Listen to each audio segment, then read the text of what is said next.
पांच के बच्चे ध्यान देंगे। बच्चों आज की कक्षा में हम आपके पहले पार्ट का पार्ट 2 करेंगे, जिसमें आपको मैं सवाल नंबर 7 से कराऊंगा। इसके पहले वाले कक्षा में हमने 1 से 6 तक के सवालों को कंप्लीट कर लिया, यानी पार्ट 1 में। ओके, तो अब आप पार्ट 2 को देखें। इसमें जैसे आपके पास 7वां सवाल दिया है, निम्नलिखित संख्याओं में अभाज्य संख्याओं पर गोला लगाइए। अब अभाज्य संख्याएं किसे कहते हैं?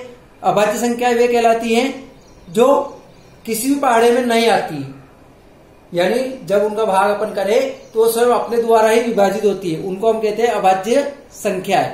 ओके, तो अपने को अभाज्य संख्याओं पर गोला लगाना है जो किसी भी पहाड़े में नहीं आती है, स्वयं अपने द्वारा ही विभाजित होती है, यानी अपने द्वारा ही जब उन्हें भाग लगाया जाता है तो उनका हल आता है, उनका उत्तर आता है। तो अब हम उन अभाज्य संख्याओं को देखेंगे जो किसी भी पहाड़े में ना आती हो। तो ऐसी कौन सी संख्या है जो किसी पहाड़े में नहीं आती? तो आप देख लें, ये 13 है आपके पास। 13 के अतिरिक्त किसी भी पहाड़े में नहीं आते, 13 पे गोला लगा दिया। 13 के बाद 19 है आपका, 19 के बाद 17 है आपका, 17 के बाद 23 है, 23 के बाद 29 है, 29 के बाद 67 है, 67 के बाद 43 है, 41 है, 37 है। बस ये संख्या आपकी अभाज्य संख्या कहलाएगी, क्योंकि ये संख्या आपके न तो किसी पहाड़ में आती है और ये स्वयं के द्वारा ही विभाजित होती है, यानी स्वयं के द्वारा इनमें भाग लगता है। अब आप इसके अगले क्रम में आ जाए 8वें प्रश्न में। 8वें प्रश्न में आपको दिया है निम्न संख्याओं में से सम संख्याओं पर गोला बनाइए। अब सम संख्या आप जानते हैं जो संख्याएं 2 से पूर्णतः विभाजित हो जाती है, यानी 2 का जिनमें पूरा भाग चला जाता है, शेषफल आपके पास कोई शेष नहीं रह जाता, वो संख्या आपकी सम संख्याएं कहलाती है ना। तो आप देखें आप 2 से कौन कौन सी विभाजित हो रही है आपकी? 2 दूनी 4, यानी 4 आपकी सम संख्या है। 4 के बाद 2 5 10, 2 6 12, 2 8 16। इसके बाद 2 का भाग अपन 22 पे लगाए तो 11 बार पूरा जाता है, शेषफल कुछ नहीं बचता। फिर 24 में भी 2 का भाग पूरा जाता है, फिर 26 में भी 2 का भाग पूरा जाता है, 30 में भी 2 का भाग पूरा जाता है, और 32 में भी आपका 2 का भाग पूरा जाता है। तो ये सभी आपकी सम संख्याएं कहलाती है। ओके, इसके आगे बढ़े आप। इसके आगे आपका अगला सवाल आ रहा है 11वां सवाल। ओके, इसमें मैंने आपको 9वां और 10वां सवाल जो आपके लिए इंपॉर्टेंट नहीं थे उनको मैंने छुड़वा दिया है, ताकि आपको ज्यादा लोड नहीं पड़े और ज्यादा आपको काम नहीं करना पड़े। इसलिए मैंने अब इसमें आपके मेन सवालों को करना स्टार्ट कर दिया है, ताकि आपको कम समय में अधिक काम हो सके। तो अब आप 11वां सवाल देखेंगे। इसमें आपको दिया है निम्न को रोमन अंकों में लिखिए, यानी आपको रोमन गिनती में लिखना है।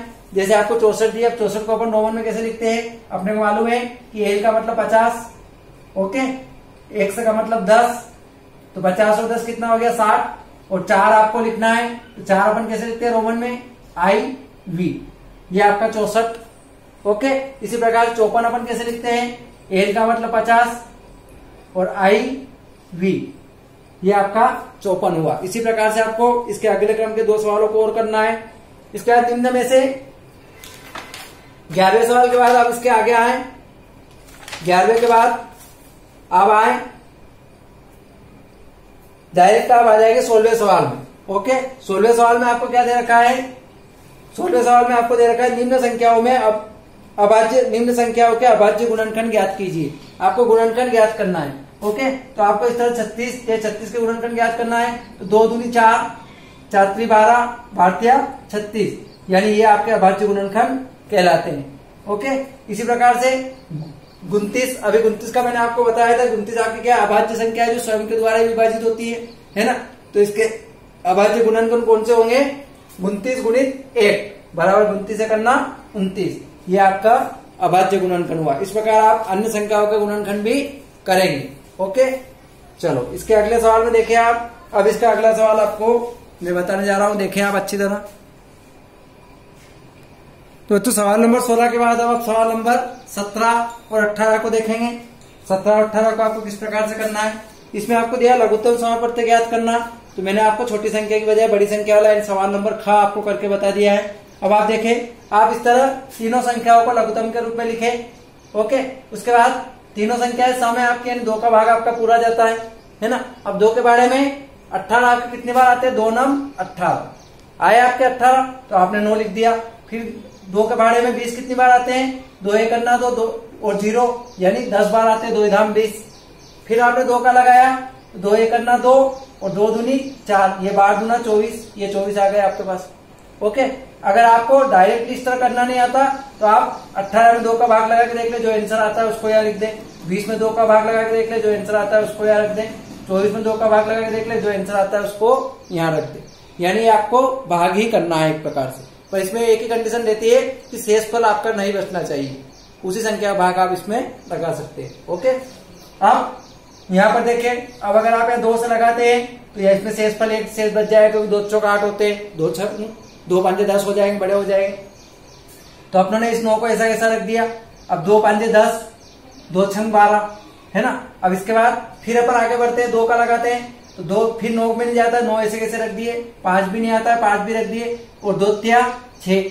अब अगली संख्या जो आ रही है उसमें आपका 2 का भाग किसी भी संख्या में नहीं जा रहा है। ओके, तो आप किसका लगा देंगे, 2 से अगला स्टेप जो आ रही है आपकी पहाड़ी की टेबल उसको लेंगे।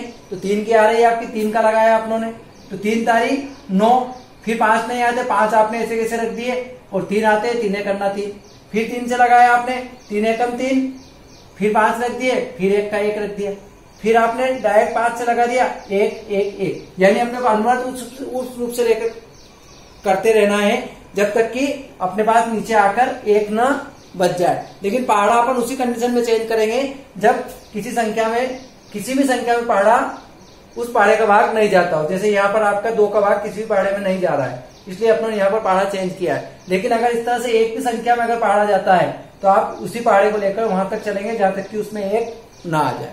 ओके, तो ये आपका लघुत्तम आया।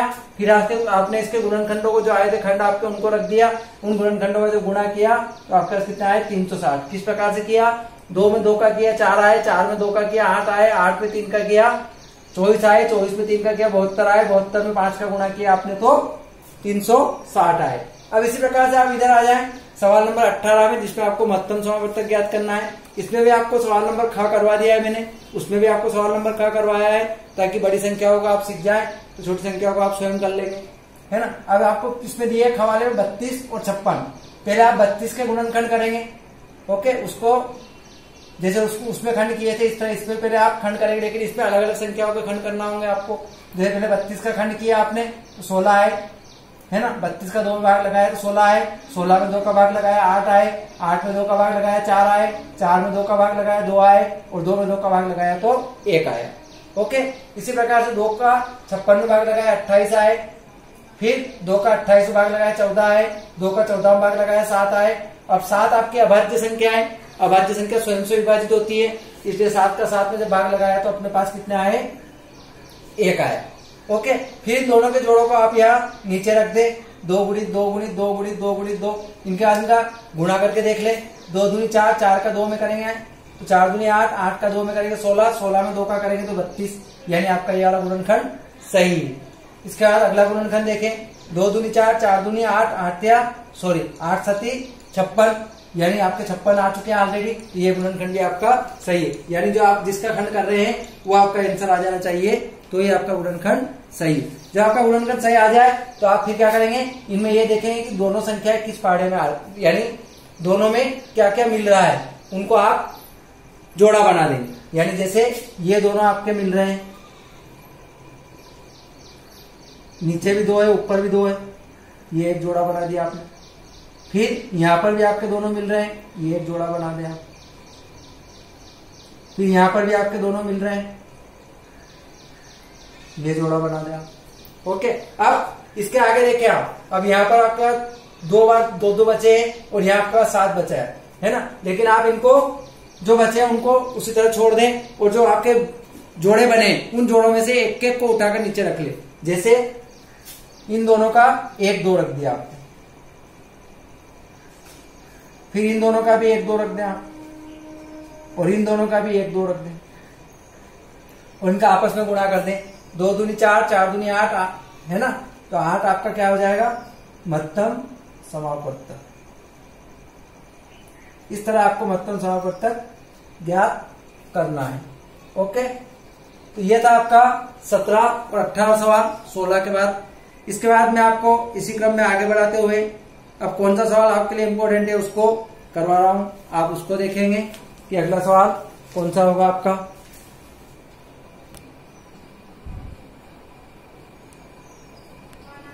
अब आप अपने सवाल नंबर 18 के बाद डायरेक्ट सवाल नंबर 38 पर आ जाएंगे। ओके, इसके बीच के जो सवाल आपके आए हुए हैं उन सवालों में क्या है कि वो सवाल आपके बीच बीच की प्रश्नवालियों में आए हैं, इसलिए अपन उनको जब प्रश्नवाली आएगी उस समय हल कर लेंगे। अभी आपका लोड कम करते हुए मैं आपको डायरेक्ट 18 से 38 पर ले जाता हूँ, क्योंकि इसके बीच में जो आपके भाग जोड़ घटाव गुणा भाग जो आए हैं वो सब आपके अगले सवालों में आए। इसमें क्यों दिए सब, क्योंकि इसमें पुनरावृत्ति की जा रही है, यानी पिछली कक्षा में जो आपने पढ़ा है वो पूरे सिलेबस का इसमें दिया है, तो वो अपन जब जब आपके सवाल आते जाएंगे उस समय करते रहेंगे।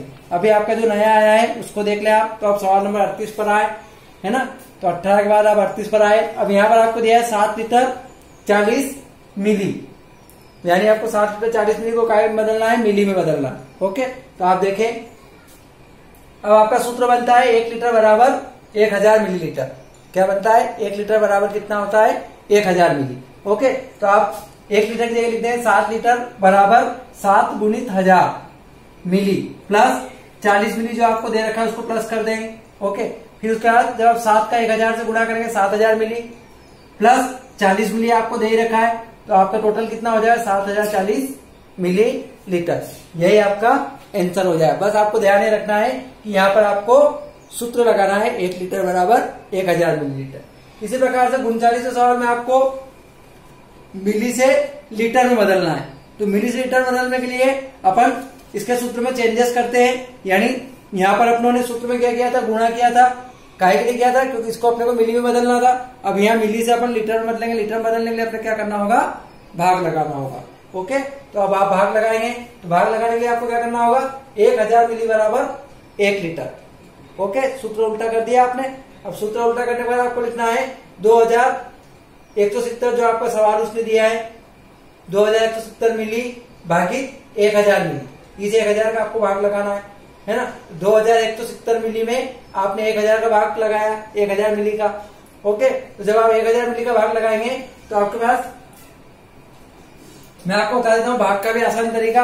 अब आप देखें कि आपको भाग भी करने की जरूरत नहीं पड़ेगी। जब भी आपका 10, 100, 1000 या 10,000 का भाग आए, इसके पीछे जितनी शून्य है उतनी संख्याओं को ऊपर गिनकर आप दशमलव लगा दें। जैसे आपको मान लिया 10 का हो तो आप एक 10 का हो तो एक संख्या के बाद दशमलव लगा दे, 100 का हो तो 2 संख्या के बाद लगा दे, 1000 का हो तो 3 संख्या के बाद लगा दे, 10,000 का हो तो 4 संख्या के बाद लगा दे। ओके, तो आपको इस प्रकार के भाग को करने में भी दिक्कत नहीं आई। तो मैं आपको बताऊं, जब आप 1000 का भाग इसमें लगाएंगे तो ये क्या होगा, आपका कितनी संख्या है, 1, 2, 3 जीरो, तो आप ये 3 संख्या के बाद दशमलव लगा दें। अभी आपके पास कितना हो गया, 2.7170 है ना। ये जब आपने 1000 का भाग लगाया तो आपके पास कितना आया, 2.170।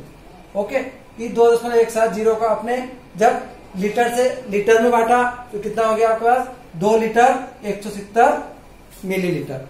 ओके, तो इस प्रकार से आप 1000 संख्या का भाग डायरेक्ट कर सकते हैं, 10 का भी कर सकते हैं, 100 का भी कर सकते हैं, जितनी शून्य है उतनी संख्या के बाद आप दशमलव लगा दें। ओके, तो जब आप इसको 1000 से भाग देंगे तो आपके पास आएंगे 2.170। ओके, इस प्रकार से आपको इन सवाल, बाकी सवालों को इसमें जो दिए हुए हैं आपके 3 सवाल और उनको आपको स्वयं करना है। ओके, अब इसके बाद अपन डायरेक्ट आगे चलेंगे आपके 47वें सवाल में। अब उसको मैं आपको अगले पार्ट में कराऊंगा। ओके, ये आपके सेकंड पार्ट में मैंने जो मोस्ट सवाल थे उनको करवा दिए हैं। इसके बाद जो सवाल छोड़ दिए गए हैं उनको अपन अगले पाठों में करेंगे। ओके, तो आप इस तरह से अपना सवाल सीरियल देखकर सवालों को कंप्लीट करें। ये आपका पार्ट 2 समाप्त होता है। धन्यवाद।